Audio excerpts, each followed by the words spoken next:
Okay, so let's go ahead and get into X-Force once again. Been a short while since we last talked about X-Force, but also this storyline gives us a return of Sebastian Shaw. And honestly, it's a pretty cool storyline because it's X-Force fighting against, well, their own leader, Cable. And you'll see what I mean as we go through today's storyline. But let's not forget, when it comes to Sebastian Shaw, he was gone for a good while in X-Men comics. And the reason why, because we were left to believe that his son Shinobi Shaw had killed him off. Now, with the supposed death of Sebastian Shaw, it allows Shinobi the ability to kind of take over the Hellfire Club and take over the entire company that Sebastian had. But for Sebastian, he's kind of like, no.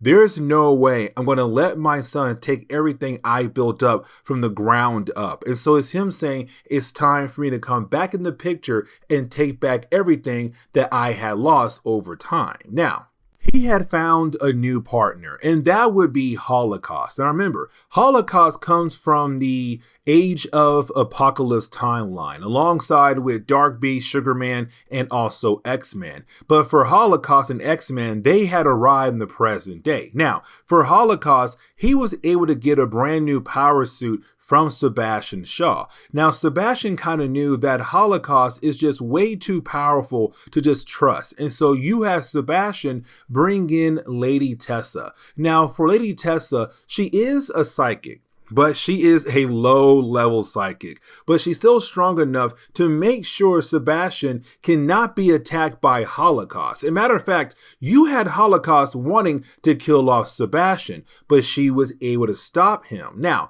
after that, you had Sebastian say, okay, I helped you with what you want. Now it's time for you to help me.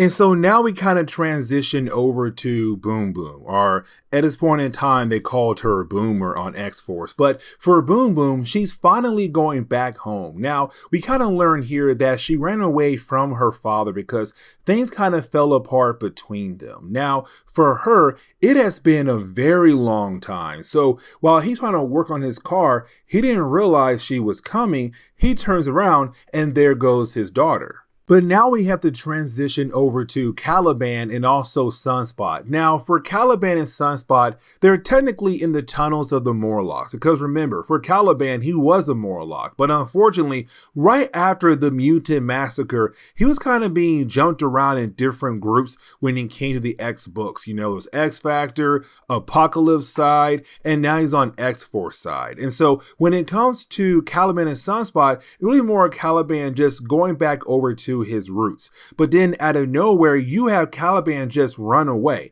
And the reason why, because he detects other mutants nearby. The problem is that he detected Holocaust. At first, he believed the possibility that there was still Morlock living down there. But unfortunately, he ran into Holocaust, who took him out, and also Sunspot as well.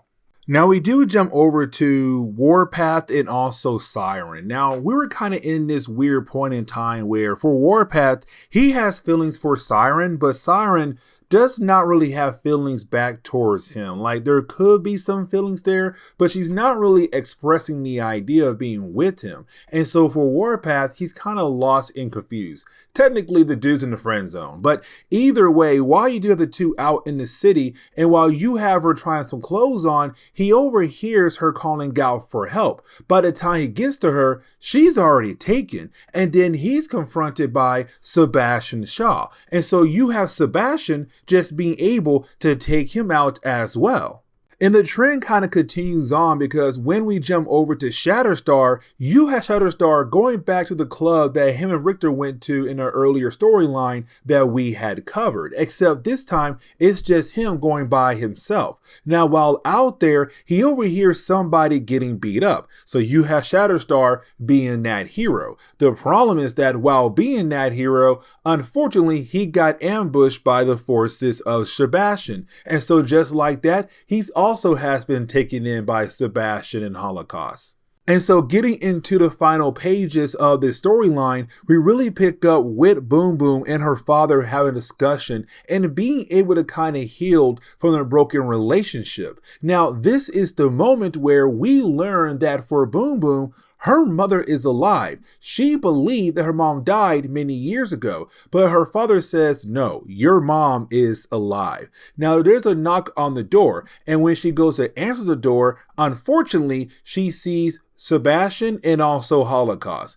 And that is when the entire house is blown up. And we see her being carried away by Holocaust. And so just like that, the entire team of X-Force minus Cable and Domino have just been kidnapped by Sebastian. And so as we get into X-Force issue number 50, well, we pick up with X-Force gearing up to go into battle. Now, here's the thing, because every single member of X-Force, except for Cable and Domino, are now fully being controlled by Tessa. And so now their goal, Sebastian, Holocaust, and also Tessa, is to use X-Force against Cable to hopefully kill him off. And so now you have our heroes get ready to go after their mentor. Now, for Cable and Domino, they've been out there trying to find any clues that could possibly help them to locate the missing team. Now, for Cable, let's not forget that he looks at X-Force like his own children, and so he hates the idea of them missing. But for Domino, she's more concerned for Cable, because Cable has not gotten the proper rest that he needs right now when it comes to dealing with this kind of issue.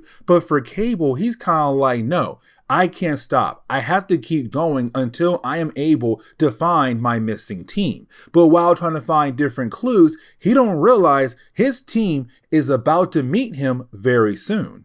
Because while you have Cable and Domino looking for clues, that is when you have some members of X-Force begin to attack him, starting off with Shatterstar and Boom Boom. But quickly after that, you didn't have Warpath move in. Like, it's really him kind of realizing that there's something going on with his team. But unfortunately, they have no choice at the moment. They have to retreat, because right now, for Cable and Domino, they are easily outnumbered. But on top of that, Cable had trained them so well that unfortunately they now have the higher ground against them.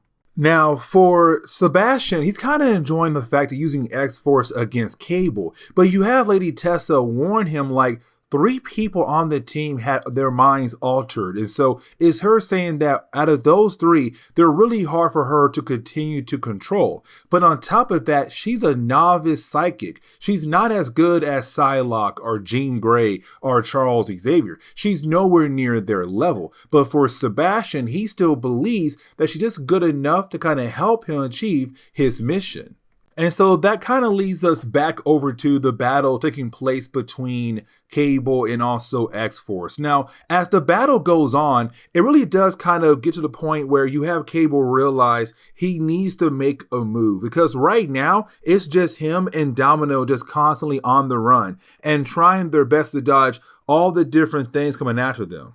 And so for Cable, he kind of realized the best person to use would be Sunspot. And here's the reason why, because there was an earlier point in time where when it came to Sunspot, he was this evil character known as Rainfire. And so thanks to Cable, he was kind of able to go into the mind of Sunspot to kind of get rid of that alternate personality that was in the mind of Sunspot. And so because Cable has been deep in his mind, for Cable, he's been the easiest person to kind of bring back to the side of good. Now, this kind of leads into the story being wrapped up very quickly. And the reason why I'm saying that, because you have Cable go against the rest of X-Force on his own. And the reason why, because you had Cable over the series kind of begin to use his powers more often than usual. You see, for Cable, originally he was more like, hey, I got weapons, guns, grenades, all these different kind of things to help me out in the field. But lately, it's him trying to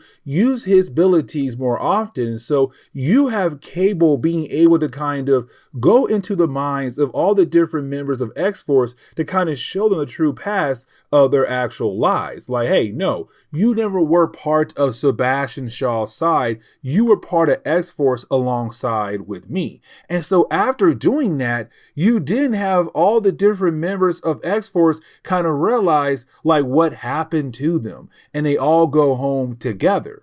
But after all of that, you kind of have Holocaust tell Sebastian Shaw, like, this is a complete loss. That technically what happened here is a complete failure. But it's Sebastian saying we still have powerful allies out there who could possibly help us down the road. And so for Holocaust, he kind of realized that for Sebastian, he only lost a battle. And that's really it. He didn't lose the war. And so for Holocaust, he's still on Sebastian's side for now. And this is where we're going to end today's comic book video. So please leave me a like down below and subscribe. But guys, see y'all next time. Later.